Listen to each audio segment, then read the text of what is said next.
Close your eyes and take a breath.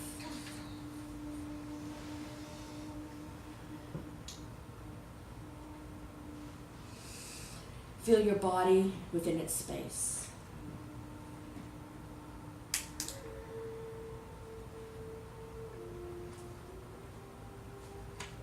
Feel the beating of your heart.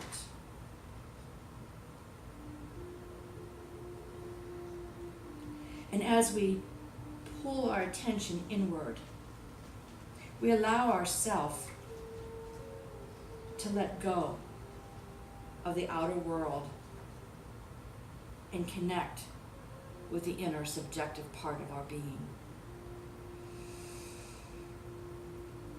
One of the most ancient forms of healing and concentration consists of imagining yourself in the center of a bubble of divine light.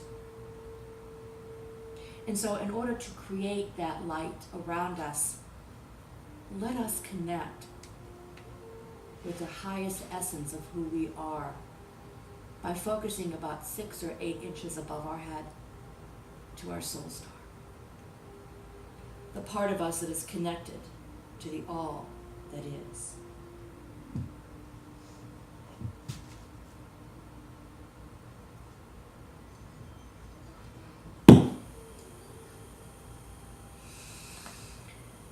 As we do that, we affirm, I am the soul, and also love am I. Above all else, I am. Both will and fixed design. My will is now to lift the lower self into the light divine. That light am I. Therefore, I must descend to where the lower self awaits my coming. That which desires to lift and that which cries for lifting are now at one. Such is my will. And with an act of will, feel streams of light begin to wash down over you from your soul star, the part of you that is higher consciousness. And let this light wash down through your body like a river washes through the sand on its bottom. And allow that light to carry away any fatigue, fear, dis-ease, or negativity. And see all of these ways of being that no longer serve you wash out through the bottoms of your feet. And imagine that it's taken in by Mother Earth and transmuted into beautiful, loving energy. Breathe. Now we let that light again wash clean through us, but this time we allow it to clean the boundaries of our heart, revealing the inner light, which is your own true essence. And we let that heart light shine more and more brightly, filling your cells and tissues with that light and love and power, and then extend it beyond your body. 3 feet above, below, and all sides of you, until you feel as if you're sitting in a bubble of healing, protective light. Breathe. And affirm now from this place of protective light that all of your positive thoughts will reach through this bubble of light to others. And all negative thoughts will bounce back off the inner shell of the egg or the bubble of light. And a blessing of compassion will return to awaken your heart to love.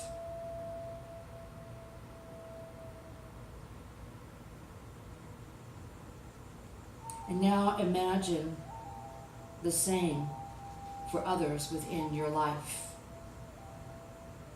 whether you hold them in close love or whether you hold them perhaps in judgment, unforgiveness. But see them before you and around you. And affirm, may you be at peace. May your heart remain open. May you awaken to the light of your own true nature. May you be healed. And may you be a source of healing for all beings. And as you hold these affirmations, see that circle of light become a circle of divine light, that bubble expanding around you, including all those within your personal sphere of influence. And now expand it even further around the earth. See our beautiful planet as it appears from outer space. Imagine the earth surrounded by light as you see the green continents, the blue waters, the white caps of mountains. And we see the two-leggeds and four-leggeds, the fish that swim, the birds that fly, those that creep and crawl. And we see Earth, a place of opposites. Opposites of day and night, good and evil, up and down, male and female, but spacious enough to hold all. And let us offer these blessings. May there be peace on earth. May the hearts of all people be open to themselves and to each other. May all people awaken to the light of their own true nature. May all of creation be blessed and be a blessing to all that is. Now just allow yourself to be in this energy for a while. Feeling love and light.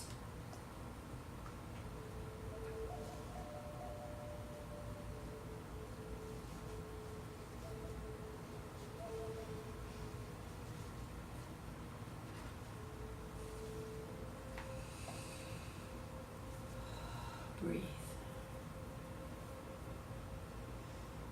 And now allow yourself to focus on the outer world of matter again. Feeling your body within its space.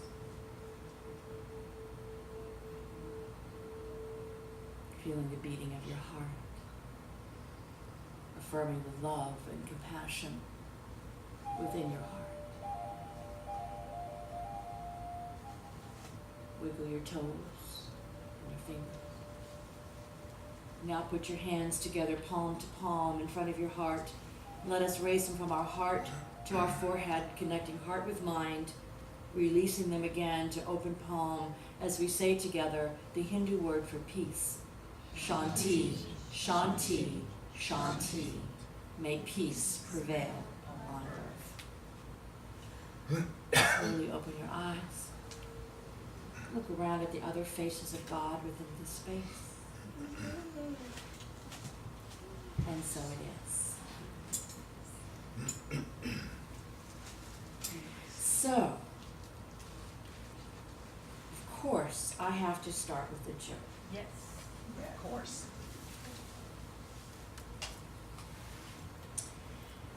And I haven't told this one for a while, so most of you probably haven't heard it. But I heard about this lady that died, and she found herself standing at the pearly gates. St. Peter said, "You can't come in unless you correctly spell a word." And she said, "What word?" And he said, "Any word." So she spelled the word love. Love. Peter said, "Welcome to heaven." And then later, St. Peter came to her and asked if she would take his place for a while. He instructed, he said, if anyone comes, just follow the same procedure. Okay, she said. Well, in a few minutes, this lady sees her ex-husband coming up. She said, what are you doing here? And he said, I just had a heart attack. Did I really make it to heaven? And she said, not yet. You have to correctly spell a word. And he said, what word? And after a long pause, she said, Czechoslovakia.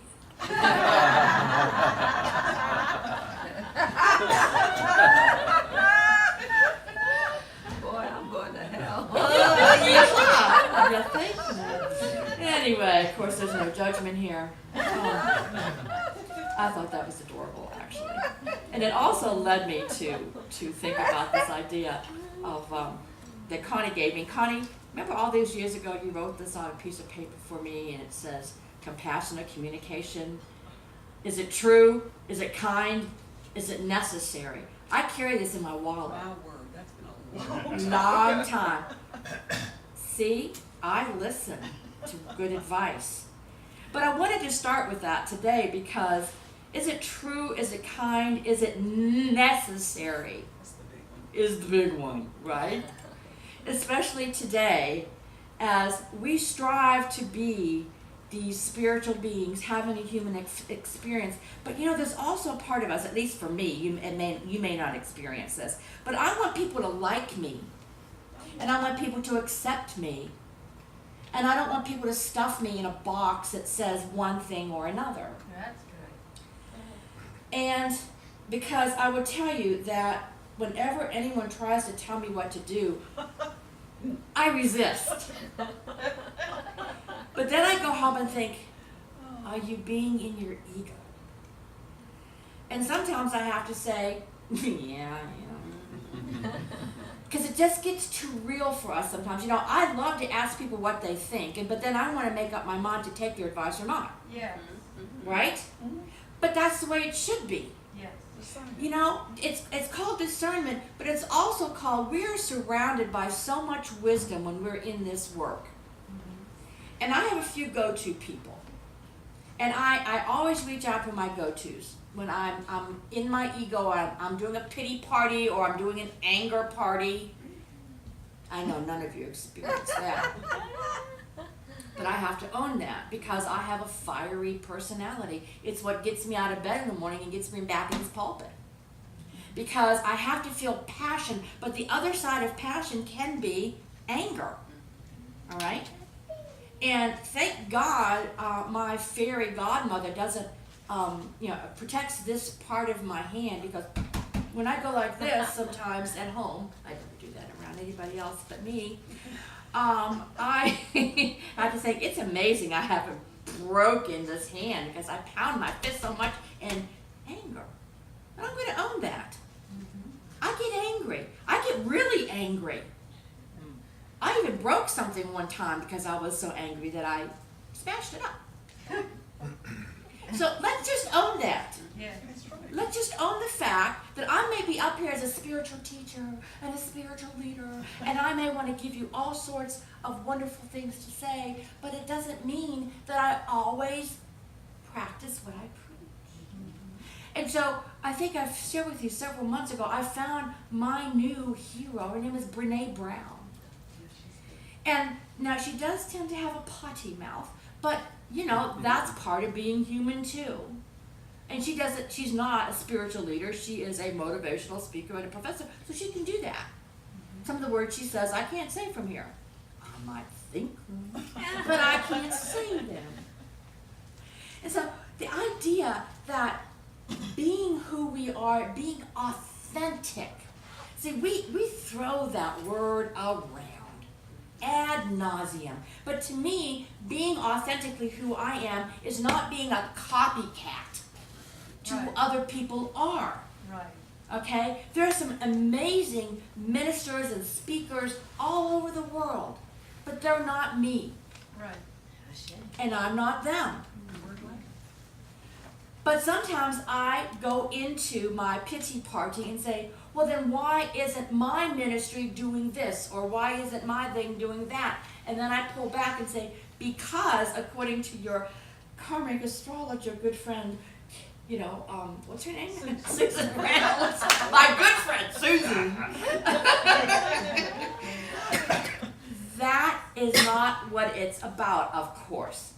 It's about quality, not quantity. And whenever I look and I go out and judge myself against other people, I always find myself lacking. So guess what? I ain't doing it anymore. Good.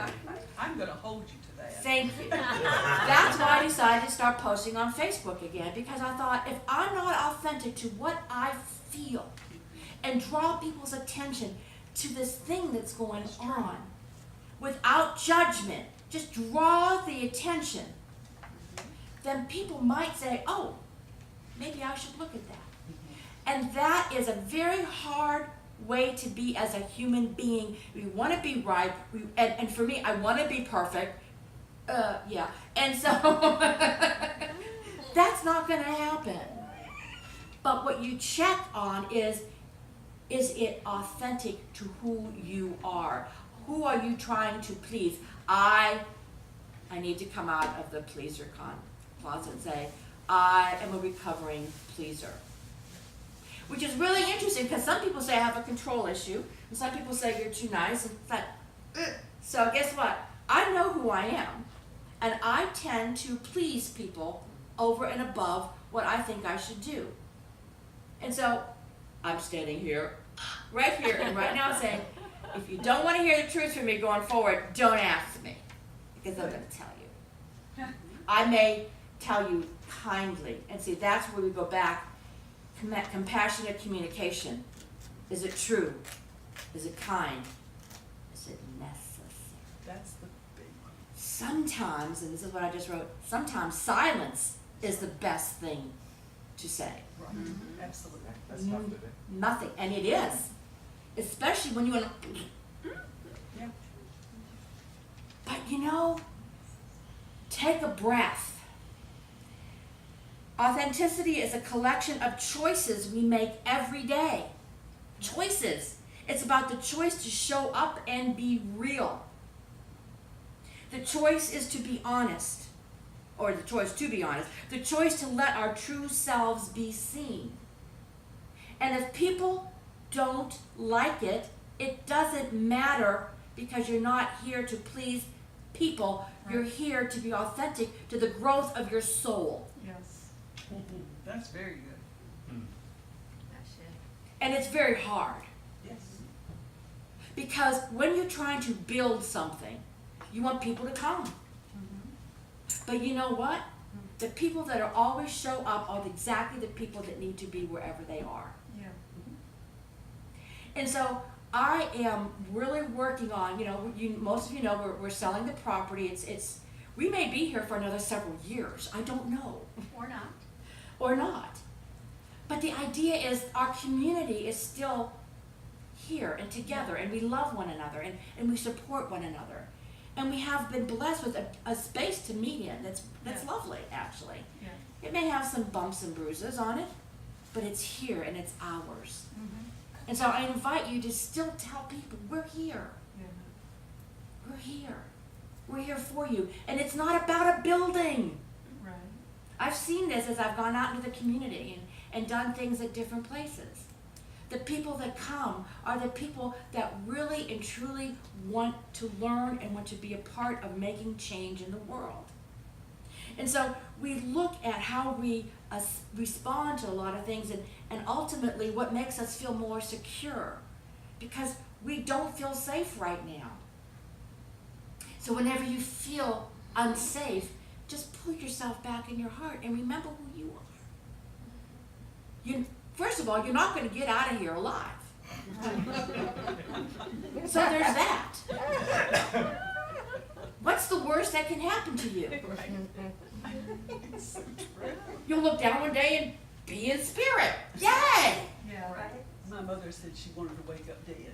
And she did. And I've been affirming that ever since. That's called, when I was taking death and dying training in seminary, that's called a blessed death. A blessed transition. Because you wake up dead. And that's kind of cool. I know people going, why is she talking about dying? Because it's part of the cycle of life. It's true. And there's nothing to fear about it. Right. And this is where I don't understand the fear around. Now, I know what people have told me. It's not dying, it's the pain leading up to it. Well, come to me, I'll teach you how to do out-of-body stuff. You don't have to experience the pain. I mean, I grew up most of my first 3 years of my life out of my body. My mother told me. Years ago, I had a carpal tunnel injury, and this is before computers, I was an actual injury. You know how you had to fill out the pre-admission papers about how your medical history and everything? I called my mom and I said, Mom, which one of the boys, I have 4 younger brothers, which one of the boys was it that was always in an oxygen tent? And she got really quiet. She said, that was you. And you were like 1, 2 years old. How could you even, well, of course. I said, well, I remember looking down on her, and I just stopped. Because obviously, knowing what I grew up with chronic bronchitis, and almost every winter, I ended up in an oxygen tent. And they didn't know whether I'd make it or not. And so here I was, as out of my body, looking at this baby going, do I stay or do I go? Obviously I stayed. But it was a profound experience for me to realize that I remembered that. And I always thought it was one of my brothers. Now, I was 3 when my first brother was born. So it was interesting because those first 3 years of my life, I almost didn't decide to stay. So, and that's where when I started getting involved in regression work and past life work around that time, and I had my first regression teacher. But this idea of choice, right now, a lot of my people that are coming to me for counseling and past life work are having this bridge happen between 3rd and 4th dimension right now. And we do a lot of dream work with this too. Because what's happening is the veil between the worlds is getting thinner as we progress into the age of Aquarius, as the next step of evolution. And so we look beyond our emotional responses sometimes to look at where is the truth? Where is the truth? And a lot of times we have to go through a course correction. You know, a submarine has to recalibrate every 60 to 90 days due to that magnetic pull of the Earth. So it has to come up, resurface, make course adjustments, and then it goes back down. It's the same thing with us. Every once in a while, we have to come up, look around, make some course adjustments, and go back in. Right? And this idea of the magnetic part of it is thoughts are magnetic. Yes. And thoughts have a frequency too. Yeah. So as you think thoughts, they're sent out into the universe and they're magnetically attracting all like things that are on the same frequency. Yeah. So everything sent out returns to the source, which is you. Mm-hmm. Yeah. So I thought that was an interesting analogy that even a submarine is involved with the magnetics of the Earth. Yeah. Our thoughts are magnetic. Mm-hmm. And so think about that when you are working with manifesting, when you are working with co-creating your next steps. What are you thinking? What's it about? Because whatever you're putting out there, you are attracting. So say, for example, you say, I never seem to catch a break. And the universe, as I've told some of you before, the universe has 2 words of creation. The affirmative, yes, my child. And the creative sound of Om. Boom. You never get a break. Poof. What a powerful Jedi you are. Right? So this is the idea of being authentic. What is authentic? Who are you authentically? Are you your personality self? Or are you your soul? Well, the answer is yes. Yeah. Your soul is living through you, but you are not your personality. But it is part of who you are. It is a part of you that lives on the physical plane.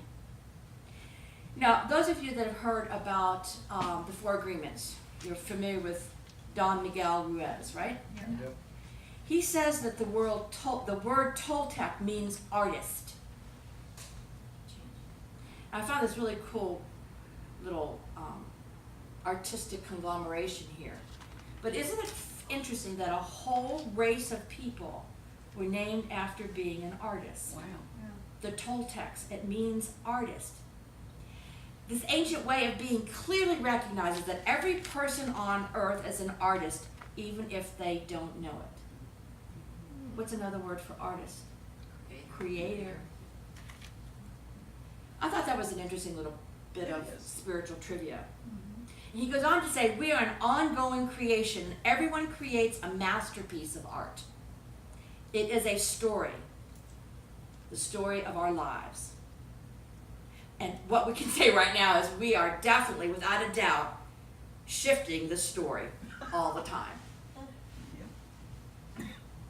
So, the idea that New Age or New Thought teachings affirm that life is not happening to me, it is happening through me, as me, and that I am a divine expression of that life or God or goddess showing off as me. Let's be a show-off, not a copycat. Don't try to be somebody else. That's their story. Yeah, so true. Be you. Be who you are. But always pull back to, is it true, is it kind, and is it necessary? Because we want to be us, but we don't want to be us in a negative way that would hurt anyone else. And we never know what is actually in somebody else's heart. Heck, sometimes I don't even know what's in my heart. Right. So how can you know? There's one for you. How can you possibly know what I am feeling? How can I possibly know what you are feeling? Now, I am an empath. I am a healer. I'm a counselor and all that good stuff. But someday, if I'm in a place of imbalance in my own emotional body, I have actually had to call people and cancel appointments with them because I knew that I was not going to be there 100% for them that day. And that was not right. Right. And we have to look at how we're showing up Yep. for people.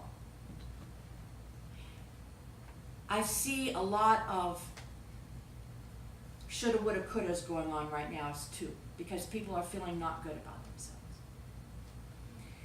And so I kind of want to talk about this idea that when you change your point of view, you change your story. So at that point, I want to swing back around to what's happening in our country. How about changing your point of view about it? Everybody's up in arms right now, or they're one way or another. Okay, they either love what's going on or they find it despicable. Don't be in either one of those camps. Take a breath, relax, let go, and let God. Okay? Don't put any energy into it. No. Except love. Because there's a big thing happening. If it weren't going to be happening, this stuff wouldn't be going on. Absolutely. Something big and wonderful is coming because we know that at the end of the day, it's all about love because it's all about God. And so just take a breath, let it go, send love to what you go into judgment on, and go send love to people that are judging it. And be quiet. So hard for me to do. It is just so hard. So, all of humanity can be fixed like magic if we would just love ourselves without condition. There's a difference between truth and conditional love. This is a Rebeccaism. Conditional love tries to control, Yeah. Yes. whereas the truth allows itself to express through us. Very That's good. what unconditional love is. Conditional love is what a lot of us have experienced in the past. Even parental love sometimes can be conditional. Oh, absolutely. Okay? So what we want to do is do like the Buddha did and remember that attachment is the root of suffering. So when you're attaching yourself to a specific outcome, Right, that's good. you are allowing yourself to suffer. Yep. Let it go. Of course, this requires control of your mind, Yep. right? Yep. And so, what I also want to say about this is, remember this. This is from Rez. I think it's from Wayne Dyer actually. I'm responsible for what I say, not what you hear. That's so good. Right? Yep. Yes. So again, if someone and again, you know, I preach about what's going on in my life because that's what I know. And when all this brouhaha started this week about a Facebook post, I really had to do some deep inner work because I wrote a lot of words and thank you Jesus I didn't press the smite button and send it.